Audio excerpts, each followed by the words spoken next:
There is a lamp in your house that you leave on. It is the one in the front room. It stands on the small table by the window, and the shade has gone slightly yellow on one side. Keep this playing. Before it ends, you will know who that light is actually for, because it is not who you have been telling yourself. You leave it on past the point where anybody needs it. You go up, you brush your teeth, and you do not come back down to switch it off. Some nights you lie there and you know it is on, and you leave it. Stay where you are. Nothing in this is going to ask you to stop doing it. You have given yourself 2 reasons for it over the years. You have said it is for security, so the house does not look empty.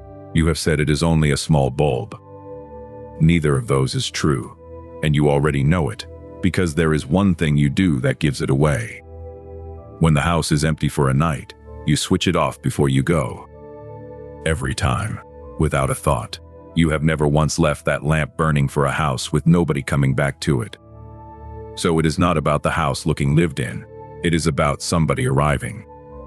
There is a reason it is that room and not any other, and I will give it to you plainly before the end.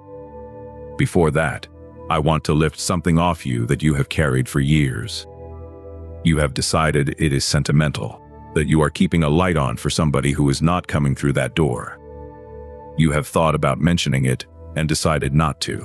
Saying it out loud would turn a small ordinary thing into a small mad one. Here is the first true thing. That lamp is not a memorial. A memorial is looked at. You do not look at it. You walk past it on your way up the stairs, most nights, without turning your head.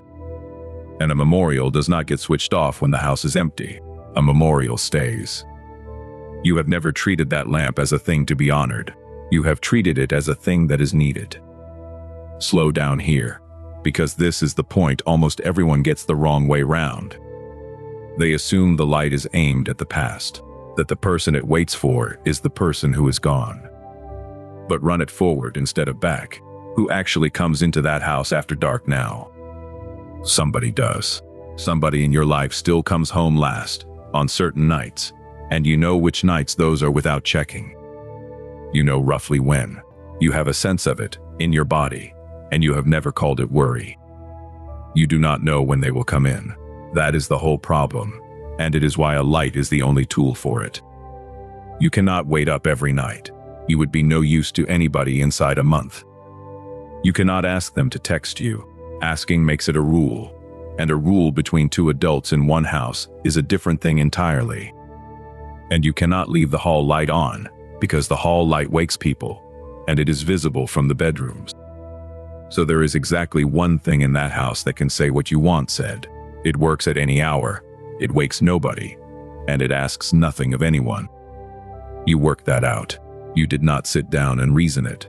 You arrived at it the way people arrive at things, over about a year, and then you stopped thinking about it.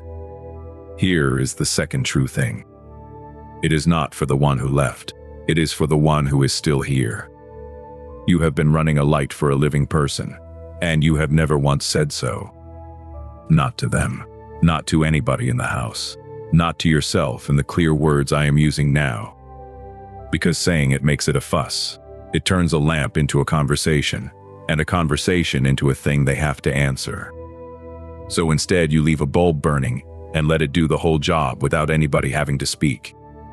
It is one of the oldest things a person can do for another, and it has no name. If there is a light in your house that you leave on for somebody, type Amen below. I will keep you company for the rest of this.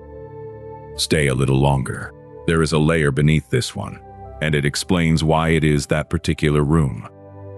Think about the last time somebody came in late. You were already upstairs. You did not get up. You did not call down. You heard the door. You heard the bolt. You heard the tap run. And then you slept. You never said anything about it in the morning either. And they never said anything about the light. That silence on both sides is not awkwardness. It is the arrangement working exactly as designed, and neither of you would survive it being named. I want you to be very careful with what you assume they think of it.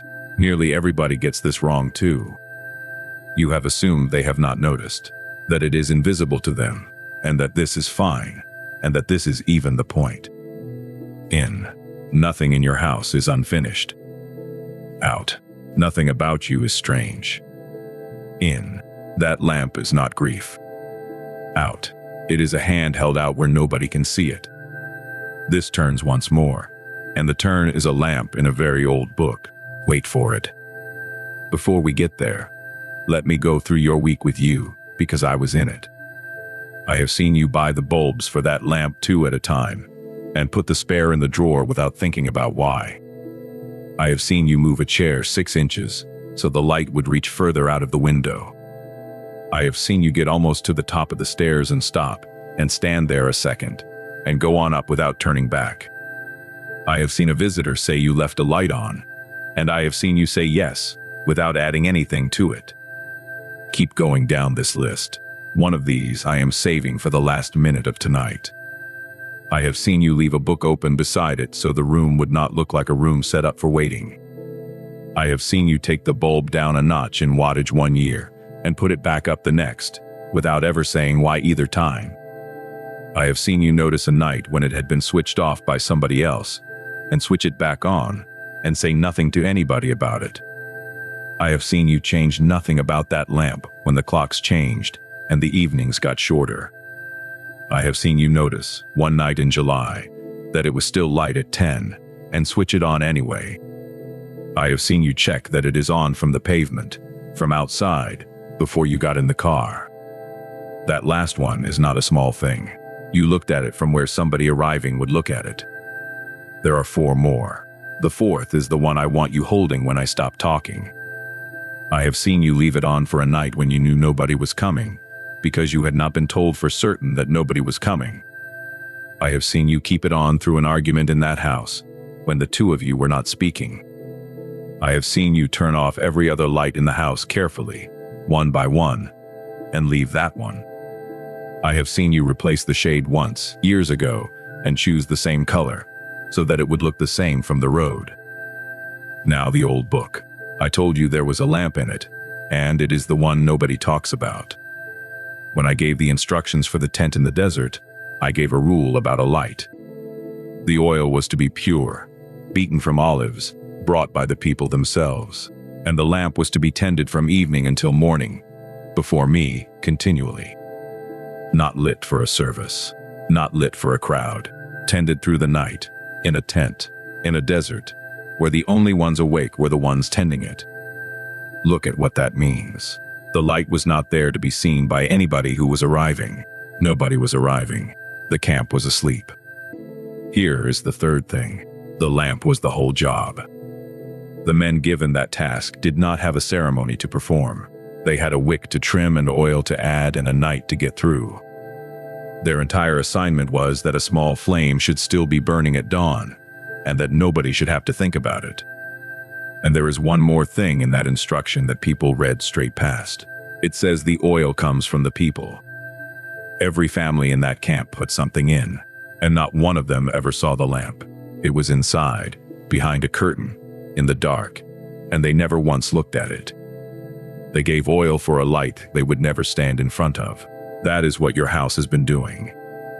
And now look at the word the instruction uses for the work. It says tended, not lit, not offered, tended. Lighting is a moment. Tending is a shift. It has a start and an end, and a person who is responsible in between. The men on that shift had one measure of whether they had done it right, and it was not how the flame looked at midnight. It was whether it was still going at dawn. Nobody thanked them in the morning. There is no line anywhere about a priest coming in at first light and remarking on it. The reward for a night done properly was that the next night was also yours. That is the shape of what you have been doing in that front room. Nobody has ever put it to you in those words, so I am putting it in them now. So now come back to your front room, and to that table by the window, because I want to give it to you properly. Here is the answer to the question I asked at the start. It is that room because that room can be seen from the road.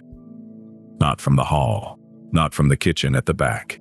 That window, and the light in it, is the first thing visible to somebody walking up in the dark. You did not choose it for the room. You chose it for the approach. Which means the lamp was never lighting anything. It was signaling. And a signal is aimed at a person, and that person is alive and coming home. You have called it habit for years. It is the most deliberate thing you do all day. Almost done, but not yet. Underneath all of this, there is one more thing. And it is what I came for. Think about what it costs you. Almost nothing. That is the point. It is a bulb, and a few pence, and a decision you no longer have to make. That is what makes it possible to keep doing. If it had been hard, you would have stopped by now. The greatest kindnesses inside a family are almost always the ones cheap enough to survive 20 years of ordinary weeks. The spare bulb in the drawer, that is the one I was saving. You bought two so there would never be a night without it. You planned for the failure of a thing you have never described out loud. That is not habit. That is a person making sure a promise they never made cannot be broken by an accident. And you did not put the spare anywhere clever.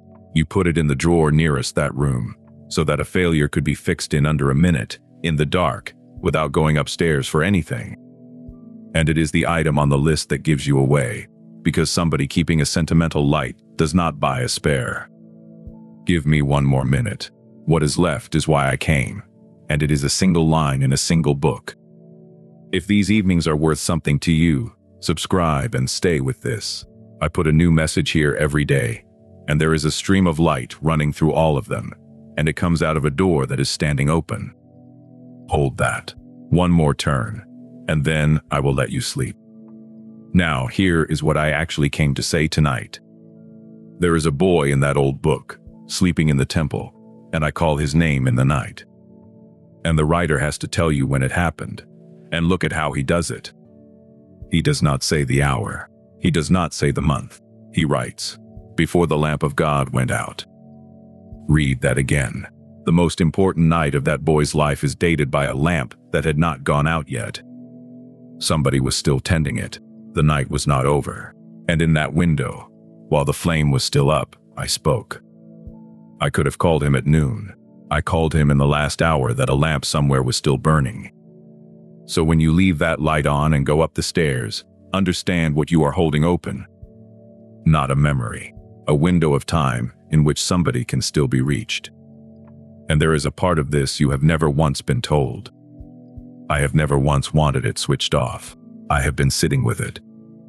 Every night you left it burning, there were two of us keeping that watch, and only one of us was tired. And on the nights when they came in and the light was already there, you did something for a living person. They will not understand it for years, and they may never say it to you. There is one more thing I have not told you, and it is not about the light. It is about a song you turn off inside 4 seconds, and why you have never once let it reach the second line. Not tonight. Come back tomorrow and I will finish what I started. Leave it on. Go up. I will keep the watch. You are loved. You are seen. You are mine.